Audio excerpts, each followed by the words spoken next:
que é a teoria crítica? É aquilo que muitas vezes disseram para nós já na escola, para alguns, né, ou na faculdade. O que nos diziam? Então, o próprio Durkheim, o próprio Weber, que são pais fundadores da sociologia, eles assumem na universidade um segundo plano. E eles são tidos como, digamos assim, cientistas que, embora até importantes, sim, são considerados importantes, mas um segundo plano no sentido de que eles não eram teóricos críticos, eles não eram adeptos de uma teoria crítica. Então, eles acabam sendo colocados em segundo plano em detrimento de quem? Teoria marxista. Então, teoria crítica, ela é justamente o marxismo. Nada mais além do marxismo. E qual foi o discurso que foi pregado para nós? Ora, foi justamente aquela de que, bom, a gente não pode... Vamos pegar aqui a historiografia, a ciência da história, tá? Para ilustrar isso, para ilustrar esse raciocínio, como foi passado para nós, como foi vendido o peixe da teoria crítica e do marxismo. Então, era dito para nós assim, bom, a gente não pode, assim, ser limitado no nosso pensamento, simplesmente nós estudarmos um conteúdo e a gente ir lá levantar os fatos, as datas e os personagens. Isso é muito limitado, isso é alienante, essa palavra é muito utilizada, né? Isso é muito alienante. Então nós temos que ser críticos, nós temos que fazer uma análise crítica da história. E a gente, às vezes naquela juventude nossa, não estando totalmente amadurecido, o que a gente pensava? Realmente a gente tem que ser inteligente, tem que analisar as coisas de forma crítica. Afinal, essa teoria positivista ela é alienante, ela quer nos fazer ficar só decorando fatos, datas, argumentos, e ela não quer que realmente a gente entenda, aprenda as coisas, né? Então íamos nós lá, de cabeça mergulhando na teoria crítica, que, como dito, nada mais é que o marxismo. Só que nesse momento a gente cai em uma grande armadilha. Porque, na verdade, a teoria crítica ela tem só um motivo, que é revisionismo histórico. É fazer uma revisão de toda a história, de todos os fatos históricos, dos momentos, à luz de um marxismo que é luta de classes. Então é pegar os fatos históricos que já estavam levantados todos pela historiografia e aplicar uma luta de classes, enxergar ali uma luta de classes. E aí começar a reconstruir tudo, reconstruir toda a história à luz disso aqui. E aos poucos nós vamos montando nossa mente à luz de um marxismo para entendermos a fábula de que o mundo tem apenas duas classes, se encaminha para uma luta final em que as duas classes lutarão entre si e chegaremos finalmente num mundo sem classes, num mundo sem desigualdades praticamente, pelo menos sem desigualdades que afetem as pessoas. Ou seja, nós chegaremos quase num mundo que não é um paraíso propriamente dito, mas praticamente quando a gente diz que a gente eliminaria essas injustiças, desigualdades do mundo, a gente está criando essa fábula de espécie de Nova Jerusalém, de um paraíso. Então a gente já vê aqui que diversos aspectos que se assemelham a uma construção religiosa na teoria crítica e no marxismo, né? A gente vai falar mais sobre isso, sobre essa similaridade, e a similaridade não, na verdade, a forma como o marxismo detém nele e adota toda a construção escatológica religiosa de mundo. E como ela faz isso, se vendendo como algo real e científico, né? Mas o que acontecia nisso aqui? Qual foi o grande problema disso aqui, dessa teoria crítica? Na verdade, do ponto de vista político, ela tinha um objetivo único, que é apoiar, criar as bases intelectuais e teóricas para regimes comunistas. Então, tomar conta, por exemplo, de escolas, universidades, porque essas pessoas chegariam no Estado, essas pessoas chegariam na mídia tradicional, até porque na época não tinha mídia descentralizada, possibilitada pela internet. Então, a partir daí tinha um único objetivo, que era o ponto de partida era esse objetivo. Aplicar, chegar na implantação de regimes comunistas. É isso que é o objetivo único dessa teoria crítica. Por meio da escola, moldar todo o pensamento dos alunos para chegarmos a construir toda uma classe intelectual marxista, tomar o poder e implantar os regimes comunistas. Então a teoria crítica é isso, não tem nenhum outro objetivo, nenhuma outra proposta. Então esses são os dois principais aspectos da teoria crítica. Revisar, fazer um revisionismo histórico à luz do marxismo e preparar a base intelectual para a implantação do comunismo. E se conseguiu fazer isso? Sim. Foi com muito sucesso e conseguiu, porque toda a intelectualidade que está lá no governo, no Estado, nas universidades, na mídia, nas escolas, todas em um determinado momento se tornaram marxistas. Principalmente ali até anos 90, anos 2000, completamente. A partir do advento das redes sociais, se começou a ter uma descentralização da informação, o que possibilitou algumas pessoas que destoavam disso aqui aparecerem e começar a demonstrar as falhas e os problemas disso daqui. Então, essa é a questão e a problemática da teoria crítica, tá? Então, a gente já pontuou isso daí. Nós vamos falar agora desse uso político partidário da sociologia e das ciências humanas como um todo. O que aconteceu então? Como dito, essa ciência começou a se perder aos poucos. Então, aquela pessoa que na verdade não era um cientista, e como Weber falava que a ciência é uma vocação e a política é outra vocação, aquela pessoa que na verdade ela tinha uma vocação e um interesse político e não científico, ela adentrava na sociologia ou nas ciências humanas como um todo, para quê? Para na verdade obter um diploma que seria sua grande fachada, que seria sua placa para dar legitimidade ao seu discurso, que nada mais era que o marxismo. Então essa pessoa, estando na universidade, estando munido de um diploma, estaria ela agora legitimada e justificada em suas proposições políticas como um cientista, como técnico. Então essa narrativa aqui se tornou efetivamente, conseguiu se vender efetivamente como científica, sendo que ela não o é.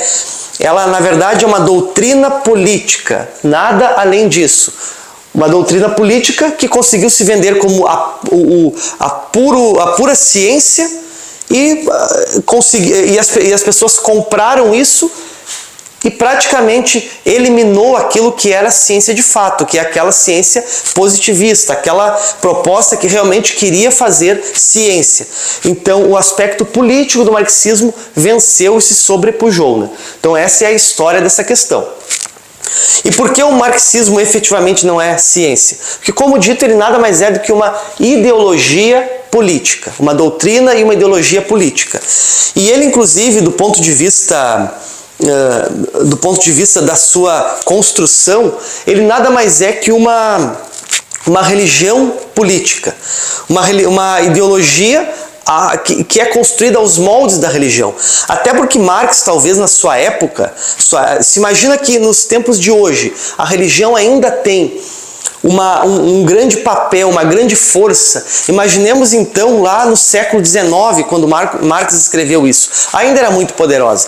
E talvez Marx, sem perceber, ele construiu nada mais do que uma narrativa baseada em uma fábula, que é o quê? Que o mundo é dividido em duas grandes classes, tá?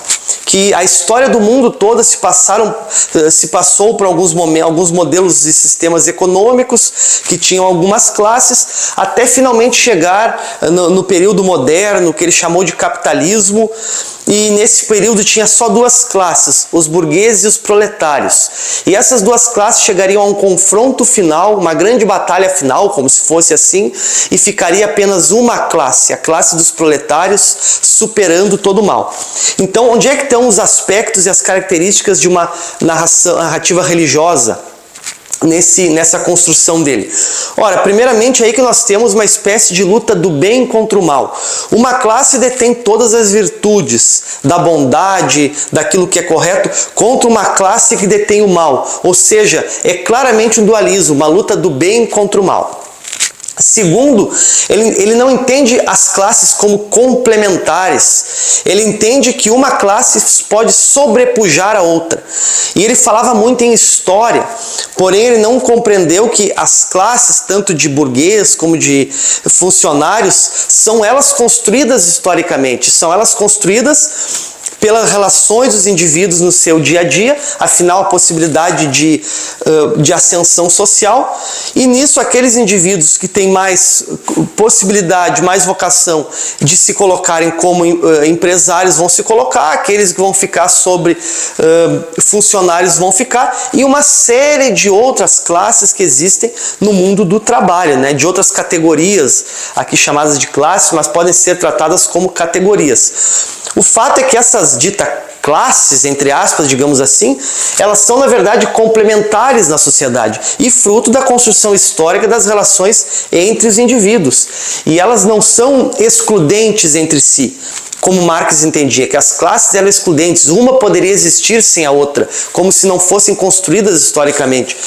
E quando na verdade elas são complementares. Então teria aí no final uma espécie de apocalipse, uma espécie de batalha do Armagedon, em que o mal superaria o bem, que é a revolução comunista, né? Então nós chegaríamos a uma nova Jerusalém, que é a sociedade sem classes, e vamos considerar que do ponto de vista orgânico a sociedade não teria injustiças, não teria desigualdade, afinal todos estariam na sua justa posição.